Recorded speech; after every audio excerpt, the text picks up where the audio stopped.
So, Mark, first question, how are the triplets? Triplets are doing very well and embracing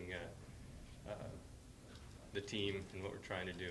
And as 7-year-olds, they're starting to really understand it and appreciate it. So what's the likelihood of winning the conference championships again?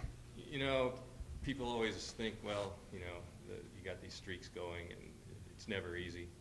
And, I don't have a crystal ball. There's some great competition within the conference as usual. So I guess I'm going to give the non-answer answer of, we're ready to roll and we can only take care of what we can take care of. And I think we've done all that. And it's just a matter of starting the races on Saturday and seeing what happens. Do you peak for the conference championships, or are you focusing your training towards the nationals? You're asking great questions. And I think at the end of the season, in sports like cross-country, track and field, it's all about, what you get done at the end. You train for the championship part of the season. So the idea is to be at your best come November, and you certainly give all you can to try to win your conference championship, and then you do all you can at the regional meet 2 weeks later to try to make it to the NCAA championships, whether as a team or an individual. So everything is based upon that, and it all starts with their summer preparation, what they got done at home during the summer, then what we've gotten done here as the season has progressed in order to be at our best when it matters the most, which is during the end of the season. And I'm really pleased with both teams. The progression we've made week to week in our training and in our racing has just been fantastic. In fact, over all my years, I just to take a group and some new people. We have, whether they're freshmen or community college transfers, student athletes that are new to Cal Poly, they've come in and they've adapted and adjusted well to the training load, the racing schedule, and again, the mantra has been progression as we head into the championship part of the season, and I think just evidenced by some of our recent meets where, in cross country, the modus operandi is to get your top 5 runners in as close together as possible. They all score, and we've had incredible grouping with both the men's and women's teams a couple weeks ago at the meet up in Santa Clara, and so that's all you can ask for. And then when you get to the championship season, you hope that grouping remains intact. And then furthermore, what I'm excited about with both genders is on any given day, any man or woman on each team can be our #1 runner. And that's exciting too, because it's an opportunity for someone or 2 or 3 people to kind of step out and step forward and help the team. And everybody's on the same page. And when I say team, it is a team.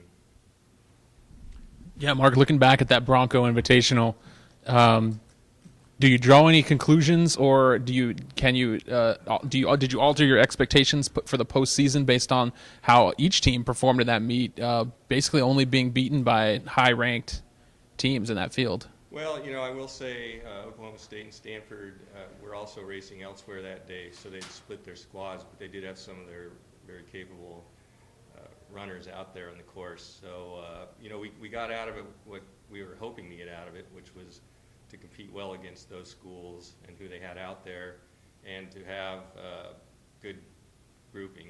And then also, that course is lightning fast, and so is the conference course down at UC Riverside. It's very similar to the type of terrain that we've been training on here, dirt roads, kind of like running around our crop fields. It's exactly like that. And so you can get a good rhythm and run, cross country is more about place rather than about time, but these courses have been good to get us ready for the terrain down at UC Riverside, and so Santa Clara served that purpose well. They got their legs under them and ran very good times for cross country, and that should serve us well here for UC Riverside's course. Yeah, individually, I know you said that anybody can finish first for you, but I mean, individually, has anybody really taken a big step forward this year or surprised you? We have a young man, Clayton Hutchins, as a sophomore, had stepped out and had been our #1 guy, and then at Santa Clara, Luis Morales came out, but he was only 1 second ahead of Clayton, and then we had another guy 1 second behind, and another guy 2 seconds behind. So you can take a lot of encouragement from that. And similarly on the women's side, Megan Bredmore who's a returning veteran who's battled back from some injuries and is running very well, has been up there. But Mary Jo Wright and Sydney Zabo, a true freshman, they've been right there with her. So along with Ashley Windsor, I mean, I can't. It's great that we get to run 9 student athletes at the conference meet. Like I said, the top 5 score.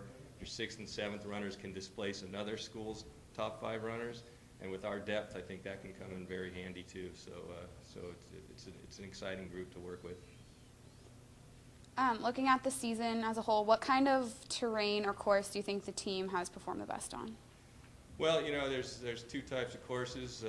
There's the type of course that I talked about where you're running on hard-packed dirt roads, and then there's also the grassy golf courses. That's like the regional meet will be up at Stanford University on their golf course, and we did run their invitational on their golf course earlier and ran well, performed well on that.